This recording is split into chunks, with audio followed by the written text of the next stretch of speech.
Lyca production Subaskaran மற்றும் ரச்சையின் பூபஸ் தயாரிப்பில் உலகநாயகன் நடிப்பில் பிரம்மாண்ட இயக்குனர் சங்கர் இயக்கத்தில் இந்தியன் 2 ஜூலை 12 முதல். பருவநிலை மாற்றம் காரணமாக தூத்துக்குடியில் உப்பு உற்பத்தி 50 விழுக்காடு வரை குறைந்திருப்பதால் உப்பள தொழிலாளர்களின் வாழ்வாதாரம் பாதிக்கப்பட்டுள்ளது. இதுகுறித்து நமது செய்தியாளர் இசக்கிராஜா வழங்கிய கூடுதல் தகவல்களை தற்போது பார்க்கலாம். இந்திய உப்பு உற்பத்தியில் குஜராத் மாநிலம் முதலிடத்தையும் தமிழகம் 2வது இடத்தையும் பெற்றுள்ளது.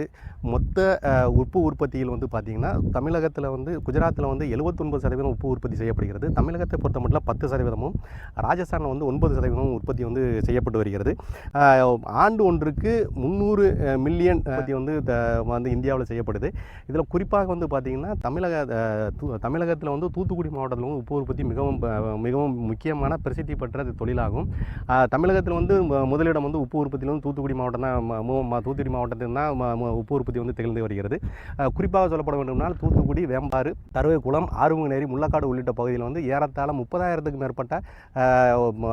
மேற்பட்ட ஏக்கரில் உப்பு உற்பத்தி செய்யப்படுது. இந்த தொழிலை நம்பி 50,000க்கும் மேற்பட்ட தொழிலாளர்கள் தினசரி உப்பு உற்பத்தி ஈடுபட்டு வர்றாங்க. அதாவது தமிழகத்தை தூத்துக்குடியை பொறுத்த மட்டும் 25 லட்சம் டன் ஆண்டு ஒன்றுக்கு உற்பத்தி செய்யப்பட்டு வருகிறது.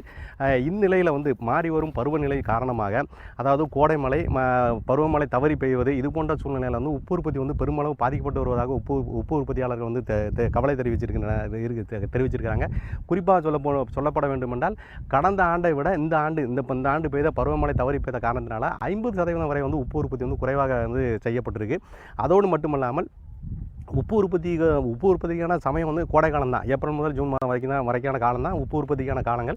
இந்த காலத்தில் மழை மாறி பெய்கிறதுனால தங்களுடைய ஒட்டுமொத்த உழைப்பும் எல்லாமே வீணாக போகுதுங்கிறது அந்த உற்பத்தியாளர்களுடன் தொழிலாளர்களுடைய கவலையாக இருக்கிறது. குறிப்பாக சொல்ல வேண்டுமானால் கடந்த ஆண்டு நன்றாக உற்பத்தி நடந்த பொழுது டன் ஒன்றுக்கு 1,500 முதல் 2,000 வரைக்கும் உப்போட உற்பத்தியானது விலையாக இருந்தது. ஆனால் தற்பொழுது அதில் 50% உற்பத்தி குறைந்திருக்கு. இப்போ 4,000லேருந்து 5,000 வரைக்கும் உப்போட விலை அதிகரிச்சிருக்கு. ஆனாலும் கூட உப்பு உற்பத்தி குறைந்து இருக்கிறதுனால தங்களுக்கு பெரிய அளவு பாதிப்பு ஏற்பட்டுள்ளது என்று கூறுகின்றார்கள். அது மட்டும் இல்லாமல் இங்கே வேலை செய்யக்கூடிய தொழிலாளர்கள் பார்த்திங்கன்னா தினசரி வேலை இல்லாமல் வாரத்திற்கு 1, 2 அல்லது 3 நாட்கள் மட்டுமே வேலை இருப்பதாகவும் தங்களுடைய பொருளாதார நிலை மிகவும்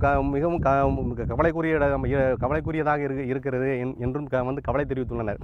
அதனால் தொடர்ந்து உப்பு உற்பத்தி அதிகரிக்கிற மாற்று யோசனைகளை அரசாங்கம் தெரிவித்தால் இந்த உப்பு உற்பத்தி தொழில் தொய்வடையாமல் மென்மேலும் வளரும் என்பது இங்குள்ள உப்பு உற்பத்தியாளர்கள் மற்றும் தொழிலாளர்களுடைய எதிர்பார்ப்பாக இருக்கிறது. தூத்துக்குடியிலிருந்து நியூஸ் 7 தமிழ் செய்திகளுக்காக இசக்கிராஜா.